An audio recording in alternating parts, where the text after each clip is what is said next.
नमस्कार, मैं मोहम्मद आसिफ और आप देख रहे हैं एसपी 9 न्यूज। इस वक्त मेरे साथ मेरे सहयोगी राहुल मौजूद है। राहुल, आपका बहुत बहुत स्वागत है। ये जो महाराष्ट्र में भारी बवाल मचा हुआ है अजान वर्सेस हनुमान चालीसा को लेकर, सबसे पहले तो यही जानने वाला हूं कि जो ताजा मामला हुआ है उसको लेकर क्या वाकई में उद्धव ठाकरे की कुर्सी खतरे में है? अगर है तो क्या उन्हें इस्तीफा देना पड़ेगा? देखिए, सबसे बड़ी बात है कि जिस तरह से देखा जा रहा है कि राज ठाकरे की तरफ से शुरुआत हुई है और राज ठाकरे ने जिस तरह से शुरुआत की है, उससे पूरे देश का माहौल खराब होता नजर आ रहा है। हालांकि उद्धव ठाकरे पर भी सवाल खड़े होते नजर आ रहे हैं, क्योंकि उद्धव ठाकरे ने देखिए राज ठाकरे के खिलाफ कदम नहीं उठाया, उन्होंने नवनीत राणा के खिलाफ कदम उठाया। तो ऐसे में जो महाराष्ट्र की जनता है, जब लाइव प्रोग्राम हम कर रहे थे तो उसमें जनता बोल रही थी कि उद्धव सरकार ने काम नहीं किया है, रोजगार को लेकर काम नहीं किया है, कई ऐसे मुद्दे हैं जिनको जनता ने गिनाया। तो साफ तौर पर देखा जा रहा है कि कहीं ना कहीं उद्धव ठाकरे की जो मुश्किलें हैं वो लगातार बढ़ती नजर आ रही हैं। उद्धव ठाकरे के लिए परेशानियां दिखती नजर आ रही हैं और फिलहाल राज ठाकरे पर जो दांव खेलने का काम बीजेपी कर रही है, शायद उसे देखकर माना जा रहा है कि उद्धव की कुर्सी खतरे में। बिल्कुल, लेकिन अगर उद्धव की कुर्सी भी खतरे में है अगर राहुल, तो फिर वहां तो अकेले किसी की सरकार नहीं है, गठबंधन की सरकार है, एनसीपी है, शिवसेना है, कांग्रेस है। तो इस बिहार पे तो ये भी कहा जा सकता है कि सिर्फ उद्धव ही नहीं, एनसीपी को भी झटका लग सकता है, कांग्रेस को भी झटका लग सकता है। वैसे ही दो राज्य में सरकार बची हुई है। और अगर कांग्रेस ऐसा होता है, जो इस्तीफे की बात कर रहे हैं हम लोग, झटके की बात कर रहे हैं, कुर्सी के खतरे की बात कर रहे हैं, तो फिर कांग्रेस की भी कहानी खत्म हो जाएगी।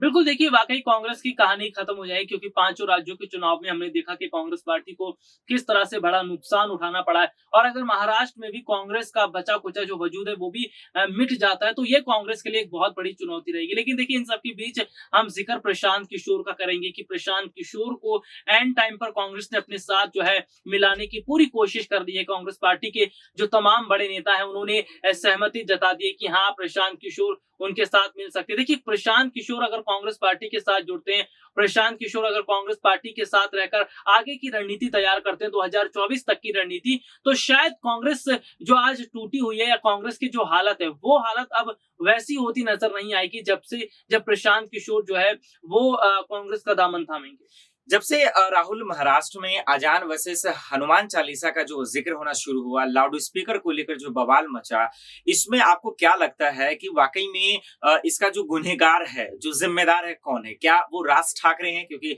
शुरुआत उन्होंने कहा, क्या राणा है? क्योंकि रमणीनाथ राणा ने तो कल से ही उनका जो है चर्चा शुरू हुआ, हनुमान चालीसा बजाने को जो है किया गया। क्या इसका जिम्मेदार संजय राउत भी है? क्योंकि इन तीनों के बीच ज्यादा बहस हुई है। रमणीत राणा तो कल से शुरुआत हुई है, उनको लेकर जो है चालीसा को लेकर बवाल मचा है। इसका मेन जिम्मेदार आप महाराष्ट्र में सिर्फ किसको मान रहे हैं? देखिए, राज ठाकरे की तरफ से जिस तरह से शुरुआत हुई, राज ठाकरे ने सीधे तौर पर कहा कि भाई मस्जिदों से लाउड स्पीकर हटा दिया जाना चाहिए। मस्जिदों से अगर लाउड स्पीकर हटाया जाता है और खुले तौर पर उन्होंने 3 तारीख तक का समय भी दिया हुआ है। तो अब देखना होगा कि 3 तारीख के बाद का क्या कदम उठाएंगे या फिर 3 तारीख को क्या राज ठाकरे कदम उठाएंगे। लेकिन राज ठाकरे के बयान का असर पूरे देश भर में देखने को मिला। नौबत तो देश की राजधानी दिल्ली के जहांगीरपुरी तक सामने आ गई। दिल्ली के जहांगीरपुरी में भी जिस तरह का दंगा हुआ वो सबने देखा। तो ये देखा गया कि भाई राज ठाकरे के खिलाफ कदम उठाए जाने चाहिए। जो देश विरोधी बातें कर रहा है उसके खिलाफ कदम उठाए जाने चाहिए। लेकिन राज ठाकरे के खिलाफ अभी तक कदम ना उठाना ही बताता है कि कहीं ना कहीं बीजेपी उनको आगे बढ़ाने का काम कर रही है। बिल्कुल, ठीक है। अब एक से सिर्फ 2 सवाल है राहुल, मैं चाहता हूँ कि इसको आप बारीकी से इसलिए समझाएँ कि आज संजय राउत का बयान आया। हम लोग लाइव पे बाखूबी विस्तार से बात कर भी रहे थे। तो संजय राउत ने ये कहा कि कोई मेरे घर पे आके धमकी देगा, मैं राणा जी की बात कर रहा हूँ, कोई मेरे घर पे आके हनुमान चालीसा बजवाएगा, कोई मेरे घर पर आके धरना प्रदर्शन करेगा, तो फिर मैं इसको बर्दाश्त कैसे करूंगा? फिर इसको उसी के आवाज में, इसको उसी के भाषा में जवाब देना जरूरी है। तो शिवसेना पे जो आरोप लग रहे हैं कि कानून व्यवस्था हाथ में लिया, गुंडागर्दी की गई, उनके कार्यकर्ता जो है तोड़फोड़ मचाए, वो सही किया, वो उसको जो है गलत नहीं ठहरा रहे हैं। इसको आप किस तरह देख रहे हैं? देखिए, सबसे बड़ी बात है कि भाई अगर आपको हनुमान चालीसा का पाठ करना है या नमाज करनी है तो उसके लिए आपका घर बना हुआ है। आप अपने घर में उसका पाठ कीजिए, अपने घर पर जो है जो भी आपको धार्मिक कार्यक्रम करने हैं उसको कीजिए। और देखिए, हम उत्तर प्रदेश के मुख्यमंत्री योगी आदित्यनाथ की तारीफ भी करना चाहेंगे, क्योंकि देखिए उन्होंने लाउड स्पीकर को लेकर बड़ा कदम उठाया। उन्होंने कदम उठाए कि भाई मंदिर में जो लाउड स्पीकर आप ऊपर लगे हुए हैं उनकी फ्रीक्वेंसीज को कम किया जाए, मस्जिद में जो लाउड स्पीकर लगे हुए हैं उनकी फ्रीक्वेंसीज को कम किया जाए। और बाकायदा जब उत्तर प्रदेश में देखा गया कि ग्राउंड जीरो से जो खबर सामने निकल कर आई है, जो रिपोर्टर वहां पर मौजूद थे, उन्होंने आसपास के लोगों से जानने की, पूछने की कोशिश भी की और उनसे पूछा गया कि क्या आपको मंदिर के अंदर जो भजन हो रहा है उसकी आवाज आ रही है, क्या मस्जिद में जब नमाज हो रही है तब आपको आवाज आ रही है? तो लोगों ने मना कर दिया। तो ये सीधे तौर पर देखा जा रहा है कि भाई फ्रीक्वेंसीज कम करने की तो बात थी, एक छोटी सी बात थी। अगर ये छोटी सी बात जो है वो बहुत पहले ही इस पर कदम उठा लिया हो गया होता तो आज ये तो नौबत शायद नहीं दिल्ली के आता। जहांगीरपुरी में दंगा नहीं होता, जेएनयू में जिस तरह के बिल्कुल। हालात हुए वो नहीं होते, खरगोन में जिस तरह की हिंसा हुई वो नहीं होती।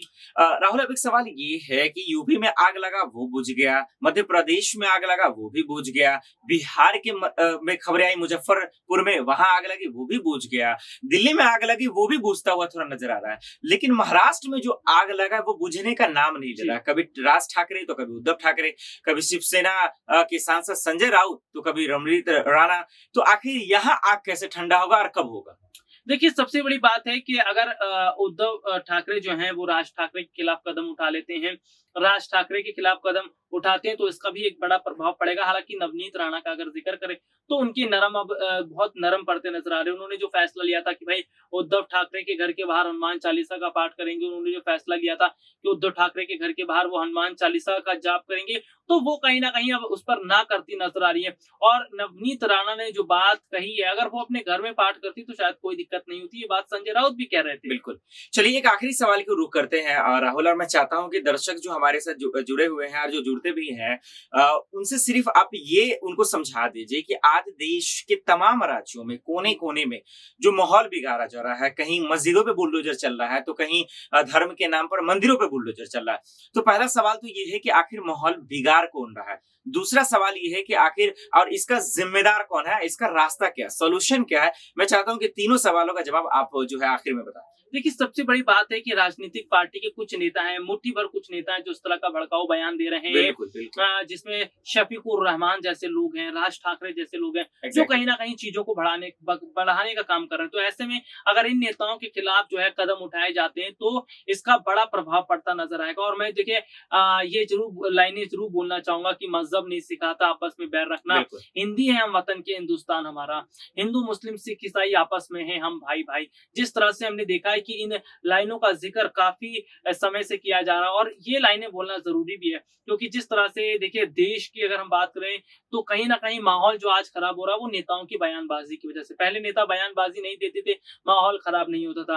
तो नेता बयानबाज़ी करके अपनी राजनीतिक रोटी सेक लेते हैं, लेकिन नुकसान जनता को उठाना पड़ता है। बिल्कुल। दिल्ली के जहांगीरपुरी में देखिए भाई दंगा होता है, लोगों की दुकानें टूटती है, वो आम लोग की दुकानें टूटी है, नेता की दुकान नहीं टूटी है या किसी मंत्री की नहीं टूटी है। खरगोन में हिंसा हुआ, आम लोग मरे, आम जनता मरी, आम लोगों की दुकानें जल गई, नेता या मंत्री की नहीं जली। तो ये लोगों को समझना पड़ेगा। अगर लोग इस तरह से चीजों को समझेंगे तो उसका बड़ा प्रभाव पड़ेगा।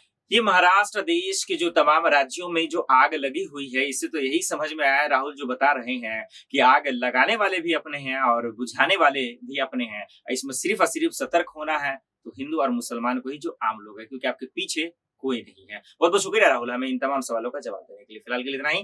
बाकी खबरों के लिए देखते हैं एसपी9 न्यूज़। नमस्कार।